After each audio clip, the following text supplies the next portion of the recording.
वंदे मातरम के 150 वर्ष पूरे होने पर भाजपा द्वारा चलाया गया एक षड्यंत्र समाजवादी पार्टी के प्रदेश अध्यक्ष अबू आसिम आजमी के घर के बाहर कोलाबा के अंदर भाजपा के अध्यक्ष अमित साटम और मंत्री मंगल प्रताप लोधा ने किया एक प्रोटेस्ट, जिसमें उन लोगों का ये कहना था कि अबू आसिम आजमी को वंदे मातरम पढ़ने पर ऐतराज है, जिसका करारा जवाब देते हुए समाजवादी पार्टी के कार्यकर्ताओं ने वहां पर उनका स्वागत किया फूल से और ठंडे पानी और जूस देकर। समाजवादी पार्टी कार्यकर्ताओं के द्वारा उन्हें यह समझाने की कोशिश की गई कि जिस तरीके से वंदे मातरम गाया जा रहा है या पढ़ा जा रहा है उससे भारतीय मुसलमानों को कोई ऐतराज नहीं है, लेकिन उसके अंदर कुछ ऐसे शब्द है जो इस्लामिक आस्था के विरुद्ध है। और ये भी समझाया गया कि जिस तरीके से भारतीय संविधान सबको अपनी अपनी स्वतंत्रता की आज़ादी देता है, उसके बावजूद बीजेपी का इस तरीके का प्रदर्शन करना, इस तरीके का हिंदू मुस्लिम आपसी एकता को खराब करने की कोशिश करना, कहीं ना कहीं भाजपा अध्यक्ष अमित साटम और मंगल प्रताप लोधा ने ये जो हरकत की है ये आने वाले कॉरपोरेशन और नगर सेवक के चुनाव को देखते हुए की है, लेकिन इसका बहुत ही सफलतापूर्वक जवाब दिया और एकता की मिसाल कायम करने की कोशिश की समाजवादी पार्टी कार्यकर्ताओं ने। वहां पर मौजूद लोगों ने भाजपा के कार्यकर्ताओं को जूस पिलाकर, ठंडा पानी पिलाकर ये समझाने की कोशिश की कि हिंदुस्तान सबका है, सभी का खून इस देश की मिट्टी में शामिल है और हिंदू मुस्लिम इस देश की गंगा जमनी तहजीब पर कायम है।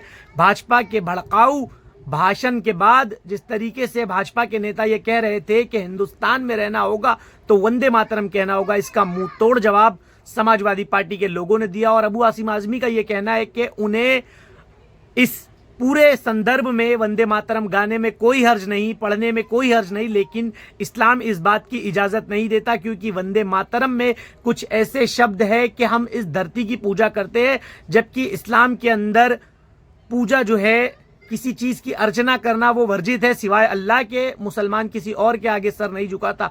तो जिस तरीके का ये जवाब समाजवादी पार्टी के कार्यकर्ताओं द्वारा बीजेपी के राष्ट्रीय अध्यक्ष को दिया गया, ये काफी सम्मानजनक था। जितना भारत देश उनका उससे ज्यादा मेरा है। मेरे पुरखों ने इस देश की आजादी के लिए बहुत बड़ी कुर्बानी दी है।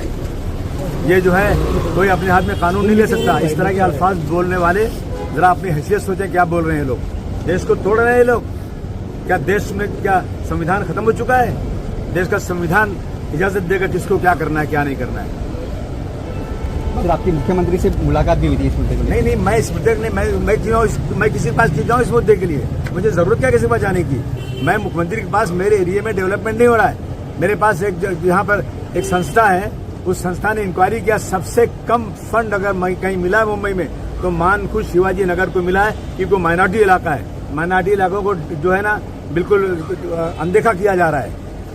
इसलिए मैं कहता कि वहाँ पे बहुत सारी वो है, 4 साल से इलेक्शन नहीं हुआ है, पैसा के लिए मुख्यमंत्री मिलने को तैयारी नहीं, मिले नहीं तो वापस आ गया। भाई आपको प्रवोक किया जा रहा है घर के बाहर इस तरह से वंदे मातरम बोलने के लिए स्टेज लगाते हैं, ये किया जा रहा है। प्रवोक तो मुझे टीवी वाले भी कर रहे हैं कि मैं कुछ ऐसा बोल दूं ताकि उनकी दुकान चल जाए।